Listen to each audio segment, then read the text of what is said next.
सभी मान्यवरों को मेरा आशु खंडेलवाल की तरफ से बहुत बहुत नमस्कार। मान्यवरों, आज मैं आपके समक्ष शाला बंद शिक्षण शुरू इस विषय पर अपने मनोगत प्रस्तुत करने जा रही हूँ। विद्यार्थी, जैसा कि हम सभी जानते हैं कि 22 मार्च से हमारे देश में कोरोना महामारी के चलते सभी विद्यालय बंद कर दिए गए। उस दिन से लेकर अब तक के लिए पढ़ाई के संदर्भ में कितनी सारी रुकावटें आई, किस तरह से शिक्षक और विद्यार्थी इन सब का तालमेल बनाकर हमने इस बाधा को पार करते हुए अपना अध्ययन कार्य जारी रखा। इस संबंध में मैं एक छोटी सी रोशनी आप पर इस विषय पर डालने का प्रयास कर रही हूँ। आप सभी जानते हैं कि इस महामारी के चलते हम सबके मन में यह सवाल था कि यह कितने दिन, कितने समय तक के लिए होगा।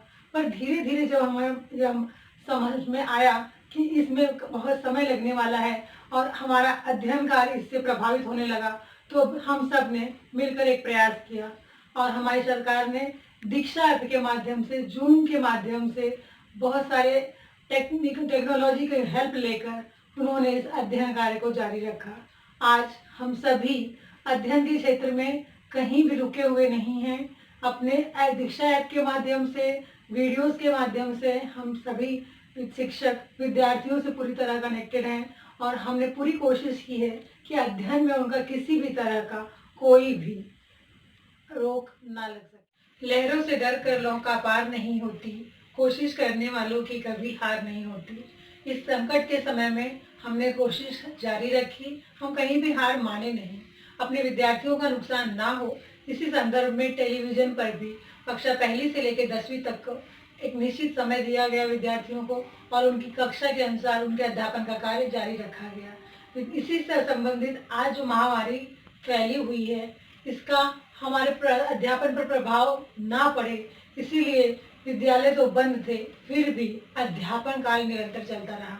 वीडियोस बनाकर विद्यार्थियों तक पहुंचाए गए ताकि वो घर बैठे अपने अध्ययन कार्य को कर सकें। इसमें सबसे बड़ा योगदान हमारे विद्यालय शिक्षकों के साथ साथ माता पिता का भी रहा, जिन्होंने अपने धैर्य को कायम रखा। ये एक सुनहरा अवसर हमारे लिए हम देख सकते हैं। हम हर एक कमी में एक अच्छाई ढूंढने का प्रयास कर सकते हैं। इस समय में अगर देखा जाए तो बड़ी कक्षाओं के लिए एक स्वयं अध्ययन का एक बहुत ही बेहतरीन समय है।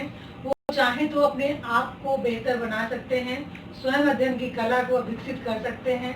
छोटे बच्चों के लिए थोड़ा सा मुश्किल जरूर होगा, लेकिन उनके लिए बहुत सारी कोशिशें हमारे द्वारा की गई हैं जिससे उनका किसी भी तरह का नुकसान ना हो। किसी ने सोचा भी नहीं था कि अगर विद्यालय बंद हो जाए तो क्या शिक्षा जारी रख पाना संभव हो सकता है, लेकिन इस कठिन परिस्थिति ने हमें ये जरूर सिखा दिया है कि परिस्थिति चाहे जैसी भी हो, यदि कर गुजरने की आपके अंदर ख्वाहिश है तो किसी भी चीज़ के लिए आपका कोई मार्ग अवरुद्ध नहीं कर सकता है। तो इस तरह से भले ही इस समय कोरोना महामारी के चलते हमने विद्यालय बंद करने का जो फैसला सरकार द्वारा लिया गया है वह बहुत ही उचित है और फिर भी इस कठिन परिस्थिति में हम जो अध्ययन का कार्य है उसे रुकने नहीं देते हैं। लॉकडाउन के चलते जब स्कूल बंद कर दिए गए तो ई लर्निंग का सहारा लिया गया है, जो कि हमारे अध्ययन कार्य का बहुत बड़ा संकट मोचन साबित हुआ है, जिसके द्वारा हम विद्यार्थियों को व्हाट्सएप के जरिए छोटे छोटे वीडियोस बनाकर उनके पढ़ाई को जारी रखे हैं और होमवर्क शीट वगैरह भेजते हुए उनके अध्ययन में किसी प्रकार की रुकावट नहीं आने दे रहे हैं। इस समय अध्ययन कार्य को छोटे छोटे विद्यार्थियों के लिए वीडियोस के माध्यम से भी जारी रखा गया है। बड़े विद्यार्थियों के लिए स्काइप और virtual classes, e learning classes की तैयारी की गई है, जिसके माध्यम से उनकी पढ़ाई को किसी भी प्रकार का नुकसान नहीं हो पाया है। तो इस तरह से बहुत जल्द ही ये संकट हमारे ऊपर आया है कोरोना का, ये जल्द ही खत्म हो जाएगा और हम पुनः अपने नियमित रूप से अपने विद्यालय में वापस आ सकेंगे। तब तक के लिए हम सब अपने प्रयास में पूरी तरह से जुटे रहें और विद्यार्थियों का भले ही इशारा बंद है पर विद्यार्थियों का शिक्षण शुरू रहेगा। इस तरह आप सभी से मैं अपना यशोगाथा को यही संपन्न करती हूँ। नमस्कार।